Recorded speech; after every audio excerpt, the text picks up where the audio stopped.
Hello all, welcome to News in 360 Degree by Civils 360 IAS Academy.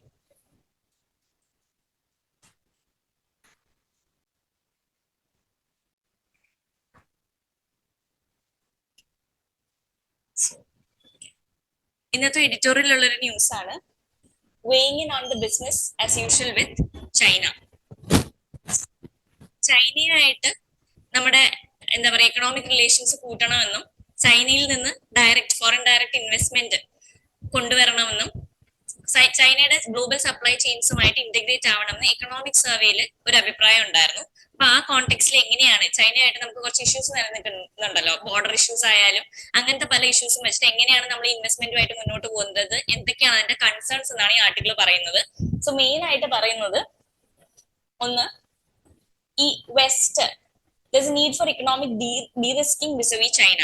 ഇപ്പം western nations ആയിക്കോട്ടെ India ആയിക്കോട്ടെ ചൈനയിൽ നിന്ന് ഇക്കണോമിക് ഡീറിസ്കിംഗ് നടത്തണം എന്നുള്ളൊരു നിലപാടിലാണ് മുന്നോട്ട് പോകുന്നത്. ഇക്കണോമിക് ഡീറിസ്കിംഗ് എന്ന് പറഞ്ഞാൽ എന്താണ്?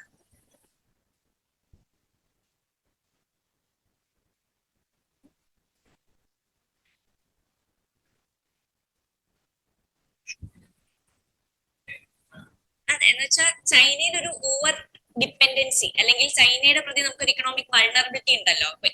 എന്താ പറയാ, ഇമ്പോർട്ട് ഡിപ്പെൻഡൻസിയുടെ പേരിലായാലും ചൈനയാണ് നമുക്ക് പല ക്രൂഷ്യൽ ആയിട്ടുള്ള സാധനങ്ങൾ സപ്ലൈ ഒക്കെ ചെയ്യുന്നത്. ഒരുപാട് കാര്യങ്ങൾ നമ്മൾ ചൈനയിൽ നിന്ന് ഇമ്പോർട്ട് ചെയ്യുന്നുണ്ട്. ഇപ്പം നമ്മുടെ സോളാർ പാനൽസ് ഒക്കെ ഇമ്പോർട്ട് ചെയ്യുന്നുണ്ട്. സോ അങ്ങനത്തെ കാര്യങ്ങളിൽ ഇക്കണോമിക് റിസ്ക്, ഒരു ഡിപ്പെൻഡൻസി ഉണ്ട് ചൈനയിൽ. സോ അത് മാറ്റിയിട്ട് കുറച്ചുകൂടെ ഡൈവേഴ്സിഫൈ ചെയ്യണം നമ്മുടെ ഇക്കണോമിക് റിലേഷൻസ് എന്നുള്ള രീതിക്കാണ് ഇക്കണോമിക് ഡീറിസ്കിങ്ങിന്റെ ഒരു പ്രിൻസിപ്പിൾ പറയുന്നത്. അതായത് നമുക്ക് റിസ്ക് കുറയുന്ന രീതിയിൽ, മറ്റെല്ലാ തരത്തിലും നമുക്ക് റിസ്ക് കുറയുന്ന രീതിയിൽ ഇക്കണോമിക് ആയിട്ട് നമ്മൾ മുന്നോട്ട് പോകണം. അതാണ് ഇക്കണോമിക് ഡീറിസ്കിങ്ങിന്റെ ഒരു കോൺസെപ്റ്റ് എന്ന് പറയാം.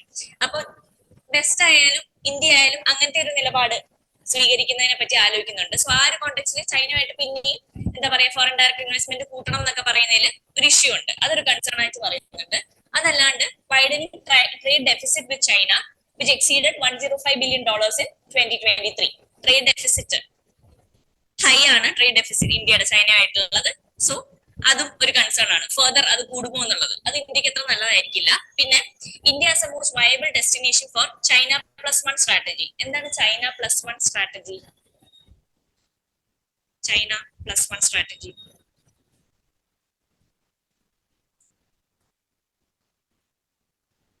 അതായത് ട്രേഡിനായിട്ട് ഇപ്പൊ മോസ്റ്റ്ലി എന്താണ് ചൈന എങ്ങനെയാണ്, ചൈന ഒരു എക്സ്പോർട്ട് ലെഡ് ഗ്രോത്ത് എന്നൊരു കൺട്രിയാണ്. ഒരുപാട് എക്സ്പോർട്ട് ചെയ്യുന്നുണ്ട് ചൈന. ചൈനീസ് പ്രോഡക്ട്സ് ഒക്കെ നമ്മുടെ മാർക്കറ്റിൽ ഒരുപാട് ഫ്ലഡ് ചെയ്യുന്നുണ്ടല്ലോ. അപ്പൊ ഈ പല കൺട്രീസും എന്താണ് ഈ ചീപ്പ് പ്രോഡക്ട്സിന് വേണ്ടിയിട്ട് ചൈനയിലാണ് ഡിപ്പെൻഡന്റ്. സോ അത് മാറ്റിയിട്ട് മറ്റൊരു ഏഷ്യൻ കൺട്രി, വിയറ്റ്നാമോ ഇന്ത്യയോ ഒക്കെ അവരുടെ ബേസ് ഷിഫ്റ്റ് ചെയ്യാനായിട്ട് പല വെസ്റ്റേൺ നേഷൻസും ആലോചിക്കുന്നുണ്ട്. സോ അതിനെയാണ് ചൈന +1 സ്ട്രാറ്റജി എന്ന് പറയുന്നത്. ചൈന അല്ലാണ്ട് മറ്റൊരു നേഷനിൽ കൂടി പോവുക. സോ ഇന്ത്യ അതിനുവേണ്ടി ഒരു വയബിൾ ഡെസ്റ്റിനേഷൻ ആയിട്ട് പല നേഷൻസും കാണുന്നുണ്ട്.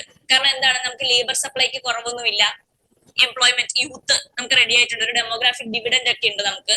സോ അതുകൊണ്ട് തന്നെ ഇന്ത്യ ഒരു വയബിൾ ഡെസ്റ്റിനേഷൻ ആയിട്ട് കാണുന്നുണ്ട്.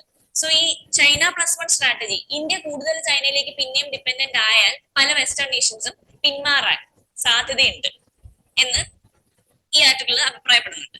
അതുകൂടാണ്ട് ഈ critical sectors, electric vehicles, solar equipment, lithium ion battery, ഇതിനൊക്കെ ചൈനയ്ക്ക് ഒരു ഡോമിനൻസ് ഉണ്ട്. സോ ഇതിന്റെ പാർട്സ് പ്രൊഡ്യൂസ് ചെയ്യുന്നതിലും ഒക്കെ ചൈനയ്ക്ക് അതിനുള്ള റിസോഴ്സസും ഉണ്ട്, കേപ്പബിലിറ്റിയും ഉണ്ട്. നാച്ചുറൽ റിസോഴ്സസും ചൈന എൻഡോഡ് ആണ് ഇന്ത്യനൊക്കെ അപേക്ഷിച്ച് നോക്കുമ്പോൾ. സോ പിന്നെയും അത് ചൈനയുടെ ഡോമിനൻസിനെ ഫർദർ ചെയ്യുന്ന ഒരു മൂവ് ആയിരിക്കും. നമ്മൾ കുറച്ചുകൂടി എന്താ പറയാ ഈ ഏരിയാസിൽ നമ്മുടെ ഡെവലപ്മെന്റിന് വേണ്ടി ചൈനയെ ഡിപ്പെൻഡ് ചെയ്താൽ. സോ ഇതൊക്കെയാണ് കൺസേൺസ് റേസ് ചെയ്യുന്നത്. സോ എക്കണോമിക് സർവേയിലുള്ള ഇത് അത്ര ഫേവറബിൾ അല്ല എന്നുള്ള രീതിക്കാണ് ഈ ആർട്ടിക്കിളിൽ പറയുന്നത്. സോ ഇതൊക്കെയാണ് ഇതിന്റെ മെയിൻ ക്രക്സ് എന്ന് പറയുന്നത്. പിന്നെ അതുകൂടാണ്ട് എഡിറ്റോറിയൽ തന്നെയുള്ള ആർട്ടിക്കിൾ ആണ് India's defence exports and humanitarian law.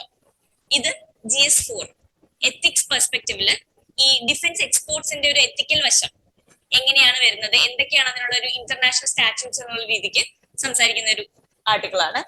So ഇതിൽ പറയുന്ന മെയിൻ പോയിന്റ്സ് എന്ന് വെച്ചാല്,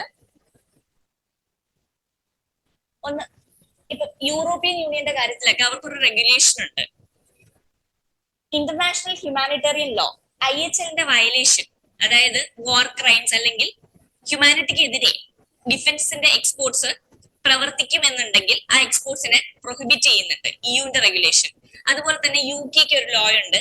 പക്ഷെ ഇന്ത്യയെ സംബന്ധിച്ചിടത്തോളം നമുക്ക് അങ്ങനെ ഒരു ലോ ഇല്ല. അതുകൂടാണ്ട് ഒരു ആംസ് ട്രേഡ് ട്രീറ്റി ഉണ്ട് which is aimed at regulating international trade in conventional arms. അതിനും ഒരു ക്ലോസ് ഉണ്ട്. അതായത് ഏതെങ്കിലും കൺട്രി കൺവെൻഷണൽ ആംസ് സപ്ലൈ ചെയ്യുന്നുണ്ട് and it has the knowledge that these arms would be use to inter area commit war crimes. അങ്ങനെയാണെങ്കിൽ ആ arms trade നടത്തരുത് എന്ന് പറയുന്നതാണ് ഈ ആംസ് ട്രേഡ് ട്രീറ്റിയിൽ ഒരു ക്ലോസ്. സോ ഇതിൽ ഈ ആംസ് ട്രേഡ് ട്രീറ്റിയിലൊന്നും ഇന്ത്യ പാർട്ടല്ല. സോ അതൊക്കെ കൊണ്ട് തന്നെ എന്തുകൊണ്ട് ഇന്ത്യ അങ്ങനെ ഒരു എത്തിക്കൽ പൊസിഷൻ എടുക്കണം എന്നുള്ളതൊക്കെയാണ് ഈ ആർട്ടിക്കിൾ പറയുന്നത്. So there should be India should adopt credible and responsible defence exports. So GS4 ethics നമ്മൾ ആൻസേഴ്സ് എഴുതുമ്പോൾ നമ്മൾ ഈ എത്തിക്കൽ കീവേഡ്സ് യൂസ് ചെയ്യുക എന്നുള്ളത് ഇമ്പോർട്ടന്റ് ആണ്. So credible and responsible arms exports എന്നൊക്കെ പറയുന്നത് ഈ ക്രെഡിബിലിറ്റി, റെസ്പോൺസിബിലിറ്റി ഇതൊക്കെ എത്തിക്കൽ കീവേഡ്സ് ആണ്, നമുക്ക് ആൻസേഴ്സിൽ യൂസ് ചെയ്യാവുന്നതാണ്. സോ ഈ ആർട്ടിക്കിളും ഇത് ക്രെഡിബിൾ ആൻഡ് റെസ്പോൺസിബിൾ ഡിഫൻസ് എക്സ്പോർട്സിനെ പറ്റി പറയുന്നുണ്ട്. കൂടാണ്ട് ensure respect for IHL, international humanitarian law.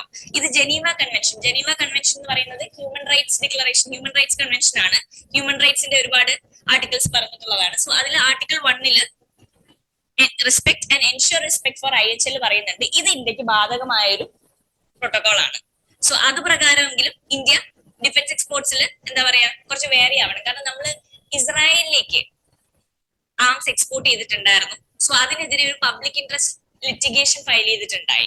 ഇസ്രായേലിലേക്ക് നമ്മൾ ആംസ് എക്സ്പോർട്ട് ചെയ്യുന്നത് കുറയ്ക്കണം എന്ന് പറഞ്ഞിട്ട്. കാരണം that is used against Palestinian civilians. So അതുകൊണ്ട് ഇന്ത്യ പക്ഷെ അത് നമ്മുടെ കോർട്ട് അത് ക്വാഷ് ചെയ്തു. കോർട്ടിന് അതിൽ ഇടപെടാൻ പറ്റില്ല എന്ന് പറഞ്ഞു. ഈ പറയുന്ന ഫോറിൻ റിലേഷൻസ് കോർട്ടിന്റെ ഡൊമൈനിൽ വരുന്നതല്ല. അതുകൊണ്ട് ഈ പറയുന്ന ഡിഫൻസ് എക്സ്പോർട്സ് കോർട്ടിന് ഇടപെടാൻ പറ്റില്ല. ആ ഒരു കോണ്ടെക്സ്റ്റിലാണ് ഈ ആർട്ടിക്കിൾ വന്നിട്ടുള്ളത്. സോ ഇതൊക്കെയാണ് അതിന്റെ ഒരു ക്രക്സ് എന്ന് പറയുന്നത്. ഈ പറയുന്ന EU റെഗുലേഷൻസിനെ പറ്റിയിട്ടൊക്കെ നമുക്ക് ഇങ്ങനെ ഒരു ക്വസ്റ്റ്യൻ വന്നാൽ ഇത് റിലേറ്റഡ് ആയിട്ട് വന്നാൽ നമുക്ക് കോട്ട് ചെയ്യാവുന്നതാണ്. അതായത് EUവിൽ ഇങ്ങനെ ഒരു സംഭവം ഉണ്ട്. So that promotes credible and responsible defence exports എന്നുള്ള രീതിക്ക് ഇന്റർനാഷണൽ എക്സാമ്പിൾസ് ഒക്കെ നമുക്ക് കോട്ട് ചെയ്യാവുന്നതാണ്. പിന്നെ ഇന്നലത്തെ കണ്ടിന്യൂഷൻ ആയിട്ട് തന്നെ ഇന്നലത്തെ സ്റ്റാർട്ട് എന്ന് പറയുന്നത് പ്രൊഫഷണൽ വിമൻ എത്ര hours വർക്ക് ചെയ്യുന്നു എന്നുള്ളതാണ്. സോ ഇപ്പൊ പറഞ്ഞിട്ടുള്ളത് in general women's working hours പറ്റിയിട്ടാണ്. അപ്പോ അതെ, ഡബിൾ ബേർഡൻ, ലേബർ ഫോഴ്സിൽ ഇല്ലാത്ത സ്ത്രീകൾ, മോസ്റ്റ്ലി ഹോം മേക്കേഴ്സ് ആയിട്ടുള്ള സ്ത്രീകൾ on an average 7.5 hours a day unpaid care വർക്കിൽ സ്പെൻഡ് ചെയ്യുന്നുണ്ട്. അതുകൂടാണ്ട് എംപ്ലോയിഡ് വുമൺ വലിയ വ്യത്യാസമൊന്നുമില്ല, 5.8 hours a day unpaid domestic care work. അതായത് അവരുടെ എംപ്ലോയ്മെന്റിൽ സ്പെൻഡ് ചെയ്യുന്നത് കൂടാണ്ട് 5.8 hours a day. പക്ഷെ അൺഎംപ്ലോയിഡ് മെന്നിന്റെ കാര്യം എടുത്താൽ ജസ്റ്റ് 3.5 hours a day ആണ് അൺപെയ്ഡ് ഡൊമസ്റ്റിക് വർക്കിൽ അവർ സ്പെൻഡ് ചെയ്യുന്നത്. സോ ഇതിന്റെ സ്റ്റാറ്റ് വരുന്നത് നാഷണൽ ടൈം യൂസ് സർവേ എന്നൊക്കെയാണ് എടുത്തിട്ടുള്ളത്. സോ അതായിട്ട് തന്നെ നിങ്ങൾക്ക് കൂട്ട് ചെയ്യാവുന്നതാണ്. According to national time use survey, ഈ ടൈം യൂസ് സർവേ NSOയുടെ ആണ്, നാഷണൽ സ്റ്റാറ്റിസ്റ്റിക്കൽ ഓർഗനൈസേഷൻ. NSOയുടെ ടൈം യൂസ് സർവേ പ്രകാരമാണ് ഈ ഡേറ്റ അധികം എടുത്തിട്ടുള്ളത്. സോ എന്തുകൊണ്ട് ഇതായിട്ട് നമുക്ക് കണക്ട് ചെയ്യാൻ പറ്റുന്ന ഒരു കോൺസെപ്റ്റ് കെയർ എക്കോണമിയുടെയാണ്. കെയർ എക്കോണമി എന്ന് പറയുമ്പോൾ എന്തൊക്കെ വരും അതില്? അതെ, ബേസിക്കലി ഈ nursing, elderly care, child care, അങ്ങനത്തെ care related activities, domestic work, ഇതെല്ലാം അധികം എന്താണ് അൺപെയ്ഡ് ആണ്, ഇൻഫോർമൽ ആണ്. സോ കെയർ എക്കോണമിയിൽ ഇൻവെസ്റ്റ് ചെയ്യേണ്ടത്, കെയർ എക്കോണമി ശരിക്കും GS3 ഒരു ക്വസ്റ്റ്യൻ ആയിട്ട് വന്നിട്ടുണ്ടായിരുന്നു 2023 മെയിൻസില്. സോ കെയർ എക്കോണമിയിൽ എന്തുകൊണ്ട് ഇൻവെസ്റ്റ് ചെയ്യണം എന്നുള്ളതിന് നിങ്ങൾക്ക് ഈ സ്റ്റാറ്റ യൂസ് ചെയ്യാവുന്നതാണ്. ഒന്ന്, female labour force participation rate improve ചെയ്യുക. കറന്റ് അത് 37% മാത്രമേ ഉള്ളൂ സ്ത്രീകളുടെ പാർട്ടിസിപ്പേഷൻ ഇക്കോണമിയിൽ.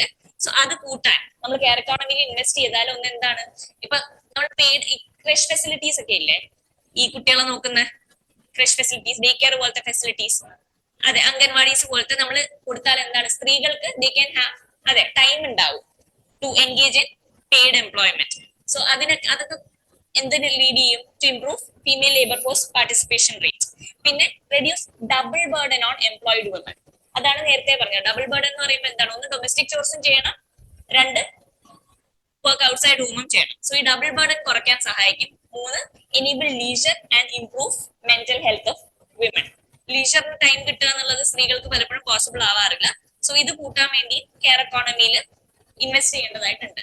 സോ ഈ സ്റ്റാറ്റ് ഒക്കെ നമുക്ക് കെയർ എക്കോണമിയുടെ പെർസ്പെക്റ്റീവിലും അല്ലെങ്കിൽ സ്ത്രീകളുടെ ജനറൽ ഇഷ്യൂസിന്റെ പെർസ്പെക്റ്റീവിലും ഒക്കെ കണക്ട് ചെയ്ത് എഴുതാവുന്നതാണ്. GS1 Indian society, GS2 social ജസ്റ്റിസിലൊക്കെ ഇത് വരും. പിന്നെ GS3 ഇക്കോണമി, അത് ഇക്കണോമിക് പെർസ്പെക്റ്റീവിലാണ് കുറച്ചുകൂടെ വരിക. ഓക്കെ,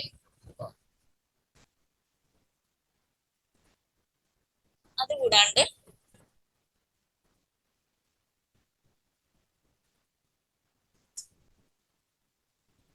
ഗ്ലോബൽ ഇൻസ്റ്റിറ്റ്യൂഷൻസിന്റെ റിഫോമിനെ പറ്റിയിട്ട് UN സമ്മിറ്റ് ഓഫ് ദ ഫ്യൂച്ചറിൽ പ്രൈം മിനിസ്റ്റർ സംസാരിച്ചിട്ടുണ്ടായിരുന്നു. സോ യുണൈറ്റഡ് നേഷൻ സെക്യൂരിറ്റി കൗൺസിലിന്റെ റിഫോമിനെ പറ്റിയിട്ടൊക്കെ പറഞ്ഞിട്ടുണ്ട്. ഈ UNSC എന്ന് പറയുന്നത് one of the principal organs of United Nations ആണ്. അതില് ഇൻ ടോട്ടൽ 15 മെമ്പേഴ്സ് ഉണ്ടെങ്കിലും 5 പേര് എന്താണ്, പെർമനന്റ് ആണ്. അതിന് നമ്മൾ P5 എന്ന് പറയും. ആരൊക്കെ ആയിരിക്കാം P5 നേഷൻസ്? US,